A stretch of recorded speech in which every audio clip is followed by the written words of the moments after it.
Val Thorens, station de ski la plus haute d'Europe et première étape de la saison 2006 du Trophée Andros.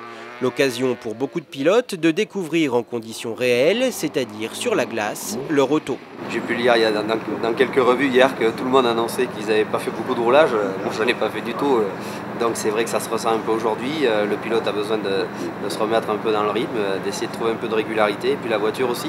Première manche qualificative, 6e. Quand on regarde la hiérarchie du trophée, ça ne me semble pas incohérent. Mais on va travailler pour essayer de faire mieux.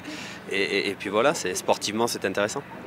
Chez Fiat, Margot Lafitte, qui court en catégorie promotion, découvre quant à elle et la voiture et la discipline. Elle était en sprint car l'an passé. J'ai mis un peu de temps à me mettre en confiance parce que c'était un peu difficile. Les essais libres hier, la glace était très vive. Je ne connaissais pas encore très bien ces conditions, donc j'étais un peu perdue. Et aujourd'hui, j'ai repris un peu plus la confiance, je me sens mieux, plus à l'aise. Et puis bon, voilà, la voiture marche très bien. On a eu un petit problème d'embrayage tout à l'heure, mais bon, dans l'ensemble, ça se passe merveilleusement bien. C'est une pièce qu'on a déjà cassée auparavant qui relie en fait la boîte de vitesse à la transmission longitudinale. C'est une usure de pièce et c'est pas de notre faute malheureusement. Parce que je dirais que si c'était de notre faute, au moins on pourrait faire quelque chose. Là c'est un petit peu plus compliqué, mais je pense qu'ils ont trouvé la panne. Souci commun à tous les pilotes, les pneumatiques. Passés de 8 à 6 par pilote et par week-end, la gestion des pneus cloutés devient problématique. De nombreux pilotes, à l'image de Franck Lagorce, préférant sacrifier une des 2 manches de qualification pour tout donner dans la seconde. Malheureusement, le règlement cette année fait qu'on n'a que 6 pneus. Et malheureusement, on est tous là. Déjà, on ne roule pas beaucoup. On a tous envie de rouler, mais si on fait ça, les finales font 10 tours. On va finir le week-end sans pneus. Donc je trouve ça un petit peu ridicule. Donc j'ai préféré sacrifier ma première manche pour être bien dans la deuxième. Et maintenant, je vais rouler tout le week-end. Il fallait que j'en sacrifie une. Bon, ça c'est fait. Mais je pense qu'on devrait adapter quelque chose parce que beaucoup de monde va faire ça. Il y a beaucoup de monde qui ne rouleront pas dans la deuxième manche aussi à cause de ce système de pneus. Je le comprends tout à fait pour des raisons économiques. Maintenant, pour les raisons sportives, est-ce qu'il ne vaut mieux pas faire compter les 2 manches? Je pense que le Trophée Andros a besoin de se poser cette question. En tout cas, je le souhaite. Si maintenant ça ne change pas, on fera sûrement un pass de temps en temps comme ça. Au terme de cette première journée, la première finale voit s'affronter Yvan Muller et Franck Lagorce. Malgré ses attaques répétées, Lagorce ne parviendra pas à dépasser Muller, l'Alsacien reprenant même un peu de champ en fin de course. Second dans le dernier virage, c'est pourtant Lagorce qui remporte la finale, la voiture de Muller s'immobilisant soudainement à quelques mètres du drapeau à damier. Lagorce est suivi de Laurent Fouquet et Evans Stevenard. Quant à Yvan Muller, classé 8e et dernier, c'est résigné mais pas battu qu'il accepte le résultat. Oui, effectivement, un incident électrique pendant la finale qui m'empêche de gagner la finale et qui me fait perdre beaucoup de points. Donc en plus le sort s'en mêle un peu. Donc, mais voilà, la saison elle est longue, tout est possible. Dans la seconde finale, les Fiat resteront très discrètes pour ne pas dire inexistantes. Prost, parti en tête, terminera avec 15 secondes d'avance sur le second, Jean-Philippe Desraux, qui relègue Jean-Noël Langtuy à la 3e place après une lutte acharnée.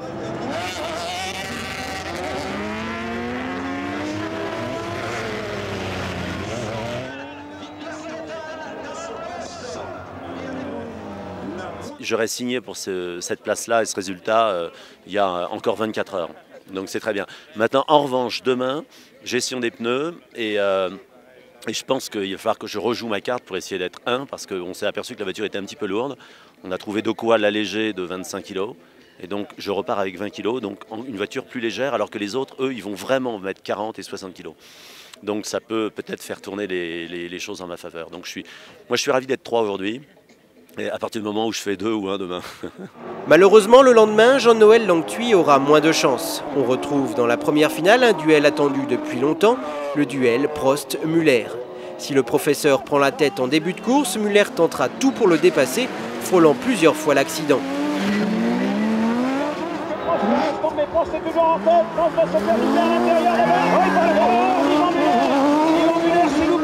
Il parviendra tout de même avant que Prost n'abandonne, victime d'un accrochage avec un autre concurrent.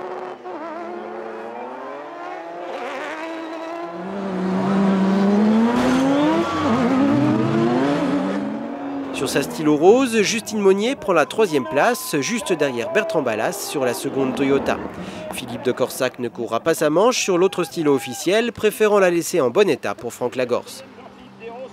Dans la seconde manche, c'est justement lui qui réussit le meilleur départ face à Gilles Stevenard. Il contrôlera alors la course de main de maître de bout en bout, ne laissant aucune chance à ses adversaires.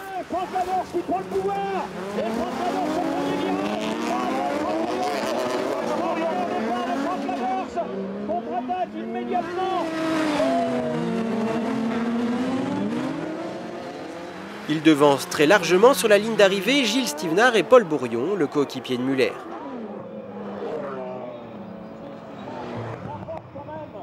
C'est des week-ends pas faciles à gérer, il faut tout donner en 3 tours, il faut être concentré au maximum, il ne faut rien laisser derrière soi. Sincèrement, j'ai juste fait mon boulot, quoi. Mais c'est ça notre métier, et c'est un pur bonheur quand on arrive à en concrétiser comme ça. On repart ici 2e du championnat du trophée entre Alain et Yvan, donc moi je suis très content de cette situation là tout de suite là. Et de la satisfaction, il peut en avoir, Franck. Avec 149 points, il n'est qu'à 2 points du leader au championnat, Alain Prost, et possède 5 points d'avance sur le 3e, Yvan Muller.